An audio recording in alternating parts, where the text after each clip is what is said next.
Vincent Paula sat down with IGN to discuss the future of Battlefield, confirms a modern setting, teases a community testing program. Teamwork make a dream work. Read the full interview. Holy shit, okay. It's kind of random for them to just be dropping it. It's just a Monday. They're just, okay, I guess we're out here for it. Let's see what they have to say. This is the first concrete information that we have from Battlefield actually talking to the community outside of, the quarterly report that they give to investors and some of the hype that they've been saying for it. Obviously, we don't get a game this year, at least from my current understanding of it. It's going to be coming next year. We're going to get a new Battlefield.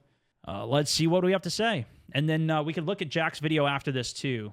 I don't know how long this is. Doesn't look like it's too long. Ahead of the Investor Day on September 17th, EA revealed fresh details. Okay, so that's why. Tomorrow's Investor Day. So they're probably going to reveal some information there, and they want to hype it up a bit. Reveals fresh details in the untitled Battlefield game alongside its first official concept art, which IGN can exclusively reveal for the first time. That's a big war. Modern setting. That's what Battlefield does good, is the massive scale. Just need more content with it, amongst other things. It'll be returning to a modern setting after stints in World War I and World War II, and now the near future, of course, 2042 is what they're talking about there. While EA is cagey about specifics when it comes to the concept art, including declining to the name the city where it's set, though it looks a lot like Italy, France, or somewhere else in Europe, it does include details that should stand out to longtime fans of the series. Among others, it appears to suggest that ship-to-ship and helicopter combat will be part of the new game. I mean, that's pretty staple for all of the Battlefields, isn't it? Even 2042 has water gameplay with boats, if I'm not mistaken. I haven't played that much of it to remember, but maybe it doesn't. But I think in Battlefield 3 and Battlefield 4, it was pretty massive. They even had modes specifically for even previous Battlefields before that, too. Water gameplay was definitely big. Choppers, jets, that's what I would expect from a Battlefield game, though, for sure. A lot of vehicle gameplay. Miss Battlefield 3 and 4. I think a lot of people are there, man. Especially with what we've seen in some of the recent years. And it will feature natural disasters like wildfires. Well, this could be kind of anything. I feel like that's a bit of a stretch to say that, but maybe that's something that they're alluding to because they understand the information and know that. Like, they had wildfires in Battlefield 5 when Operation Firestorm came out, which was their Battle Royale mode. So, if anything, it alludes to me to that more so than that there's just going to be random wildfires that are going on. This makes me think maybe we're going to have an Operation Firestorm and a Battle Royale.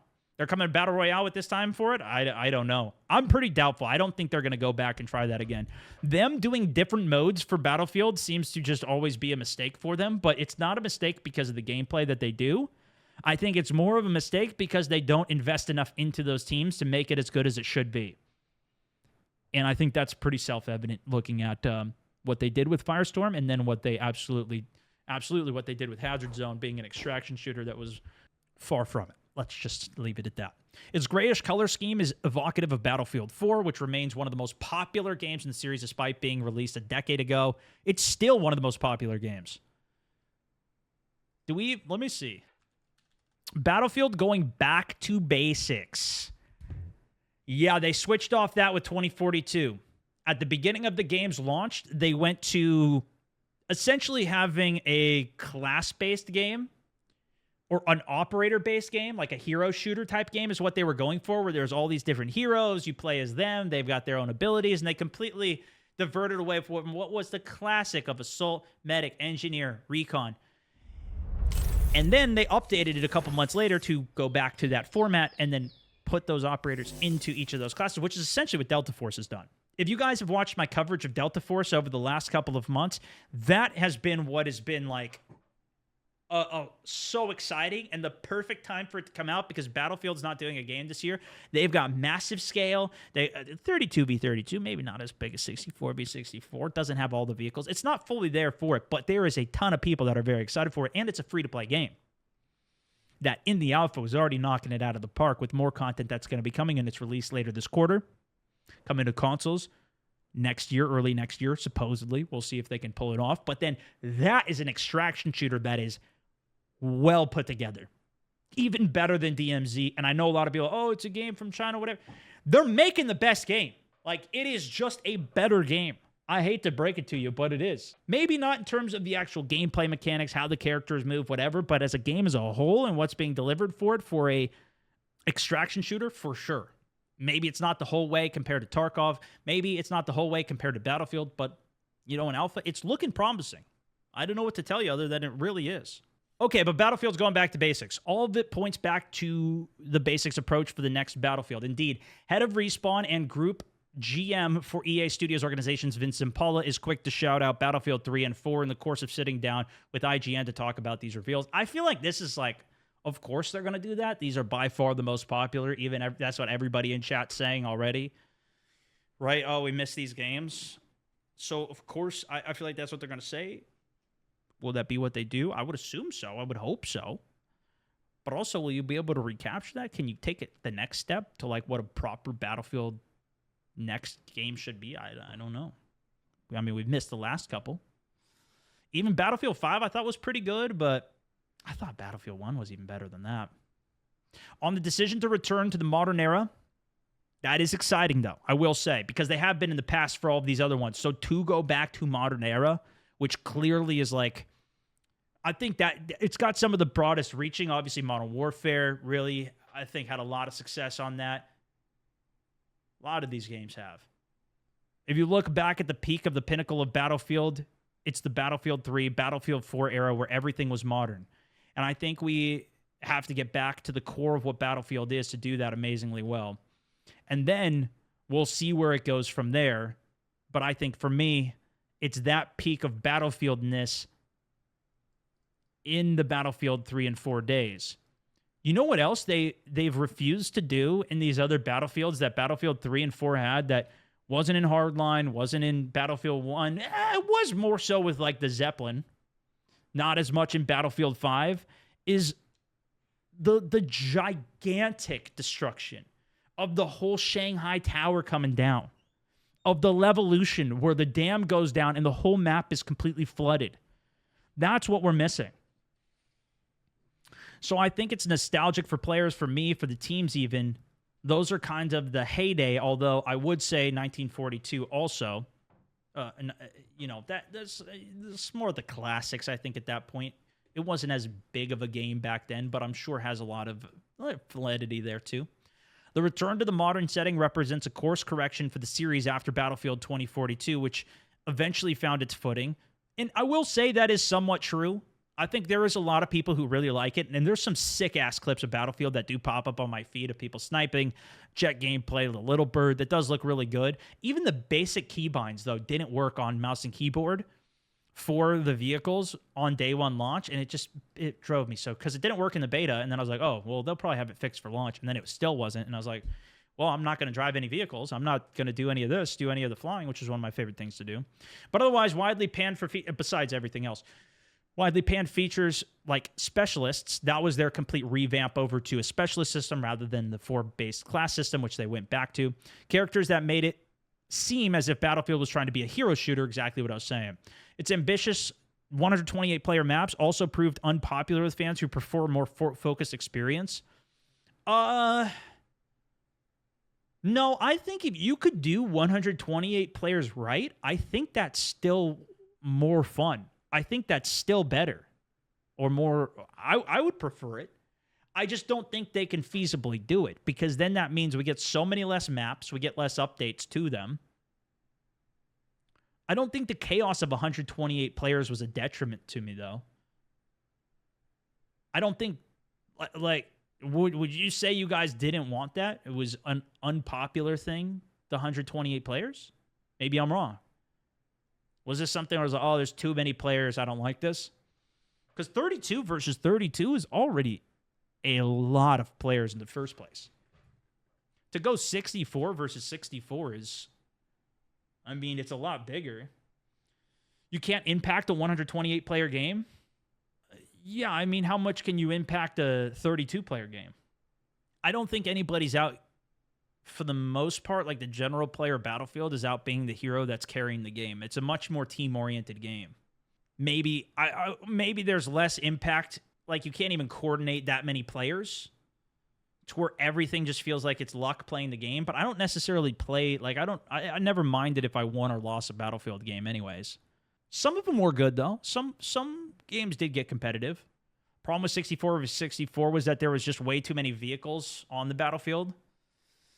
Server tick rate was lowered because of 128, and that's what I mean. I think it's the limitation of the actual development more so than the player count as a whole. I think it was the side effects of it. But if it was a perfectly high tick rate server, a lot of content coming out, you could have, like, I think the bigger the map is kind of the cooler. 2042, I thought, was kind of slapped together.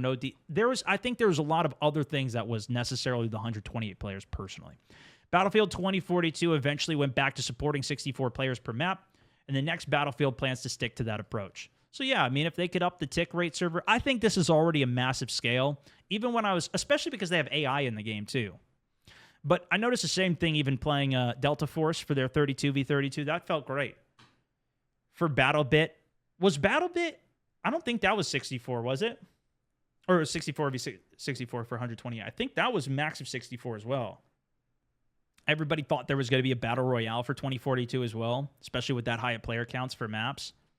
I'd rather have nice, dense, really nice, well-designed game play spaces. Some of them are really good. Okay, yeah, the 128 players, did it make it more fun? Like, doing the number for the sake of number doesn't make any sense. We're testing everything around what's the most fun. So like you said, the maps, once they get to a certain scale, become different. Yeah, I would agree with that. It's a different play space. And I think you have to design around that. So we're designing something that is more akin to previous Battlefields. I'd rather have nice, dense, really nice, well-designed play spaces. Some of them are really good. I can't wait for you to see some of them. That's good. Forget the 128. I mean, clearly it didn't work. Clearly they couldn't figure out how to design for that in the first place. So bring it back to 64, make it incredible. Specialists are also out this time around. Thank goodness, right? Just be a soldier on the battlefield. We don't need a backstory and an individual person with a little catchy slogan off of it. It's just, and then there's a million old ladies running around on the battlefield. I only played as an old lady every time I played the game.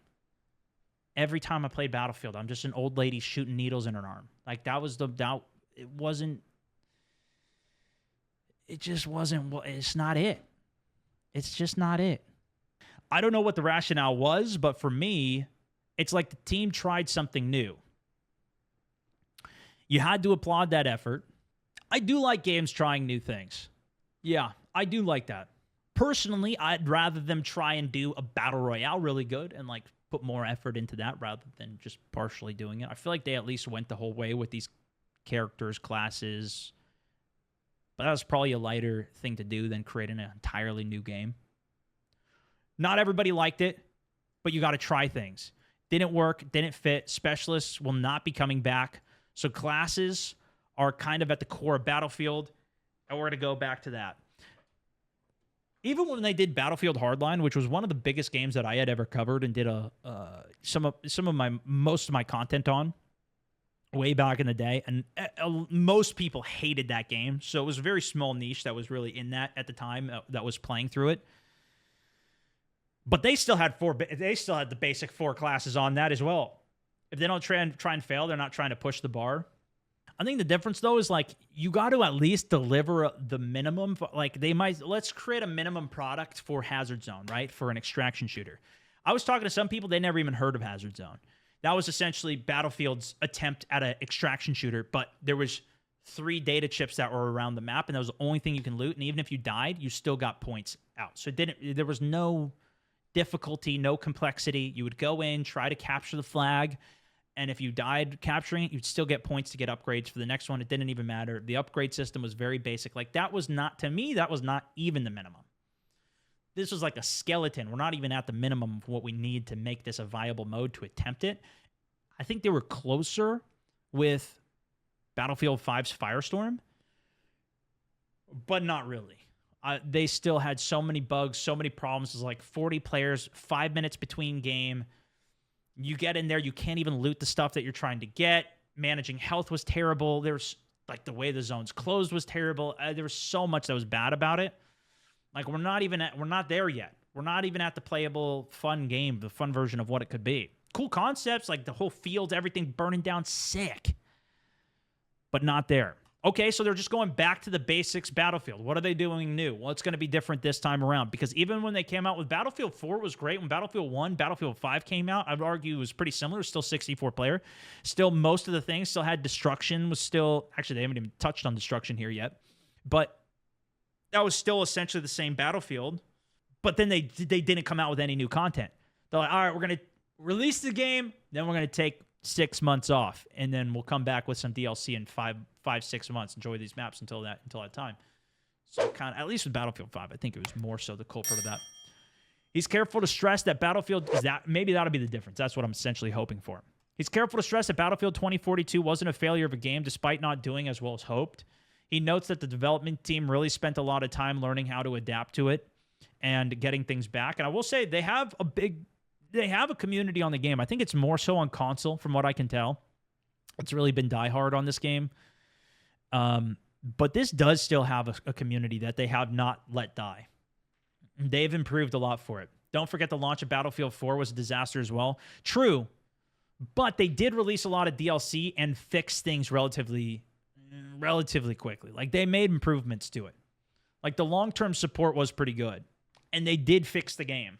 But then, like, when Battlefield 4 came out, it was like within the first month, they dropped a pack from Battlefield 3 with a whole bunch of with even more maps. When Battlefield 4 came out, I started it on the Xbox 360 as well. And then I upgraded because that was when the Xbox One came out, and they gave me then you could, like, do a trade-up for free, so I didn't have to buy the game again. It was actually a pretty sweet deal. And then I played it on there, and then I got to experience the full 64-player lobbies. Because back on console, it was on the 360, I should say, it was max of 32 players. Smaller maps, smaller everything. EA doesn't want a repeat of the experience that it had with 2042. We want it to be good out of the gate. And I think the thing was, too, is they hyped the absolute everything. They said all of the things that you would want to promise somebody the world with this game.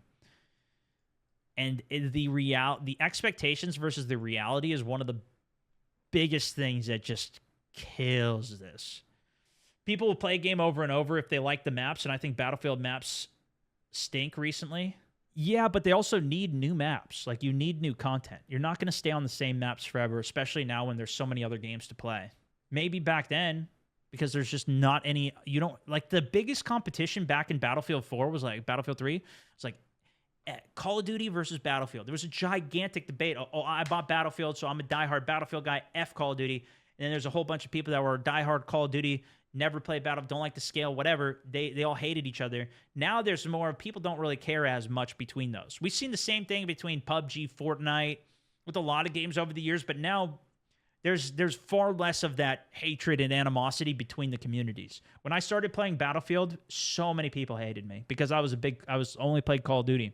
It was a big COD competitor, but those were like the two main options. Now we've got 10 million. X Defiant's been out, and even that's too much within the space. That game's like apparently going to go away in Season 3 if they can't get their numbers up.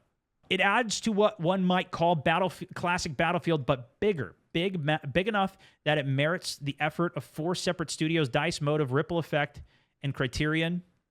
Ridgeline Games was briefly part of its development before being shuttered after founder Marcus's departure. EA CEO Andrew Wilson claims it's one of the most ambitious projects in EA's history. I think that was what he said in the last call for it. But they said the same thing about 2042. So can we give him credit on that one? I don't think we can. Nevertheless, Impala remains vague on what all of that actually entails. Yeah, it's definitely getting bigger on Battlefield. And see, this is the thing. They went bigger last time for the sake of, we're making this 64-player map the biggest map, so it's 128 players, but then we're also going to make it so that there's only 7 maps, or was 6 or 7 maps maybe at launch. To your point, maybe not even the best maps they've done. They've had to rework quite a bit of them for a lot of dead space. They're huge maps, so that can be difficult to do. So then what's bigger this time around? If it's not the player count, if we're not going bigger in the player count, my hope would be that it's the volume of content that we get from it. Being let down by Battlefield and COD at this point, I just want somebody to drop something worth playing. I feel studios lost some of the passion of the game design. Maybe it's the passion, maybe it's the developers, right? The original devs that were back 10 years ago, there's new developers that are in. There's also new ways that they're leading the studio through monetization and how they're creating these games. It's going in and expanding what Battlefield is. We have to have the core. The core Battlefield players know what they want. They've been with us forever. They've been amazing supporters. Well, yeah, and I think a lot of these players have gone to other games because they've been able to deliver the experience. For me, even, I went over and played Modern Warfare as much as I did, and then into Warzone, because Modern Warfare captured the big scale better. I was playing Ground War and Invasion in Call of Duty rather than in Battlefield. Call of Duty is not doing that this year. We don't have this big scale battle. The only place we're going to get that really right now, I think, is Delta Force, outside of like BattleBit and a couple of these other ones that have come out, which is not necessarily the same scratch to itch as this game. But also, Call of Duty doesn't have to do a big map this year because they don't have to compete with Battlefield this year.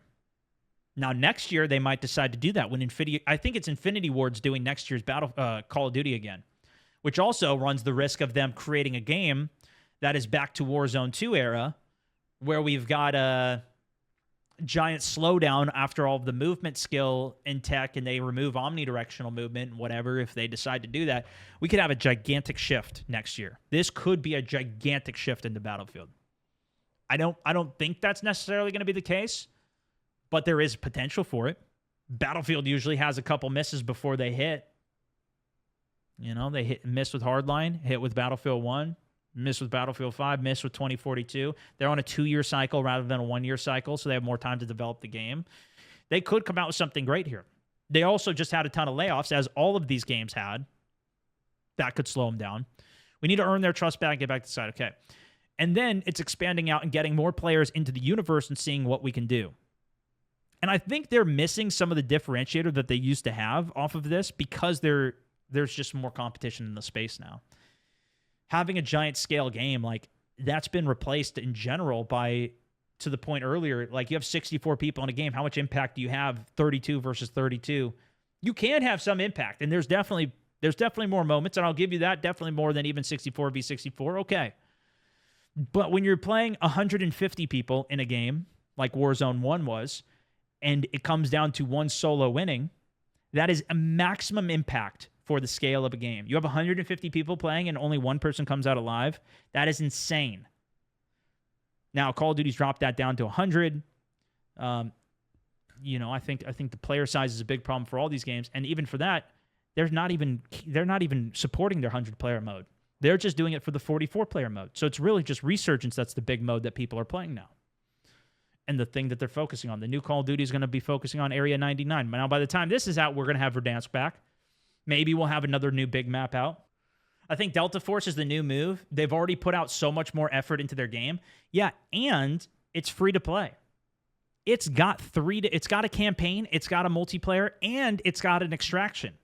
2042, this next game that Battlefield has needs to have a really good campaign. They didn't even do a campaign for 2042. They got to do it even better than what this free-to-play game is doing, though, of what Delta's coming. Yeah, Delta's coming to console next year. Theoretically, early next year. So here's the thing. Delta comes out. Maybe the hype's already passed for it. Maybe they're not supporting the game long-term. That's what they're going to need to do. If Delta wants to be like a mainstay game, they need, like a Call of Duty, like a 1,000-hour grinder, they got to be good with new content and updates for it. Yet to be seen, right? It has the potential to do that. But no matter what, as many people will write off Battlefield, if they are announcing a new game and they actually are delivering on like good content, people will check it out and people will try it, especially for a free open beta. But they need to have a good free open beta. That is their marketing chance to prove everybody wrong and to be like, nah, we'll give the game another go. Because I will give you that a lot of people have written it off and they are already done with it. We don't need to get big map research, which actually is all right. Now, I don't think that matters so much. I'm saying more like the big scale battle on it. I think their extraction mode alone makes it better.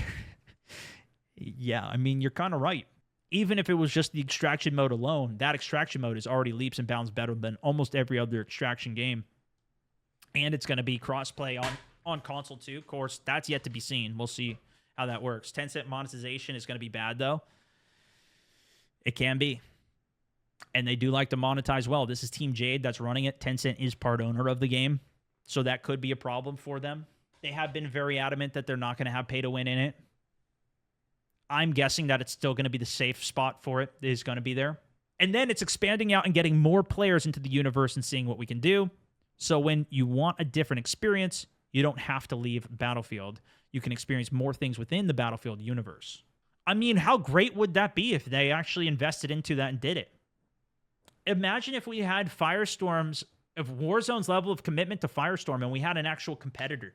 I just don't think that could even happen because even with Battlefield, I extremely doubt that they're going to release a mode in the same way that Call of Duty has done that is free to play. Call of Duty brought so many players in with Warzone because it's a free game.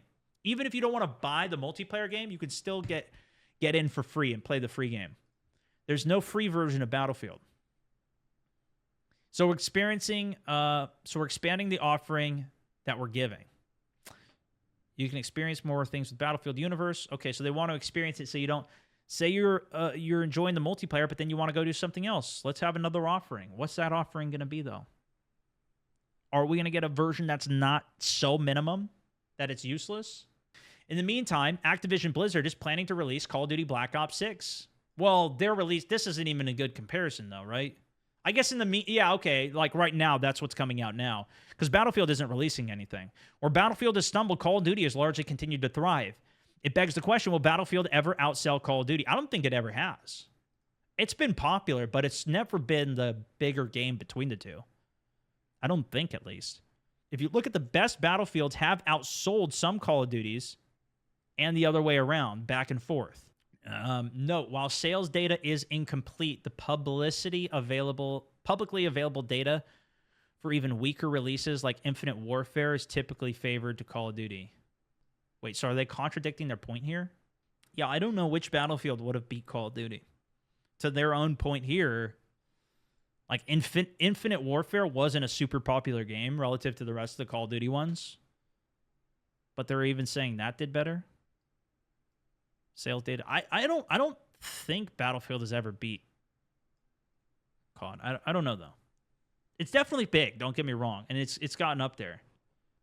Okay, that makes more sense. So this is him saying that they outsold Call of Duty, and then this is the writer saying, yeah, I don't know about that. Okay, that makes more sense to me then. Yeah, this is a quote from Zampella. Okay. I mean, let's continue reading his quote. I mean, is that what we're going for? I mean, not directly, but always.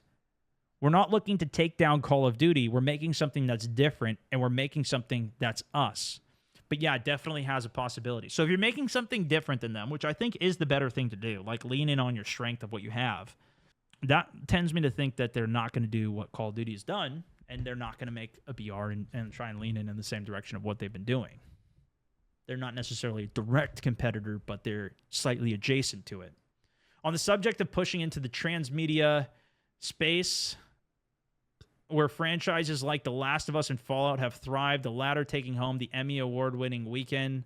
What is Impala Demers? I don't even know what that means. There's definitely opportunities there. We've had some discussion, but it's not our core business. To me, that stuff, when it works, is super cool. Like Arcane was great, but there's other ones that haven't worked as well, and I won't name those. But you know what they are. It's like marketing opportunities of getting the franchise out there. It's not core to what we're doing right now. Are they talking about like TV shows and stuff?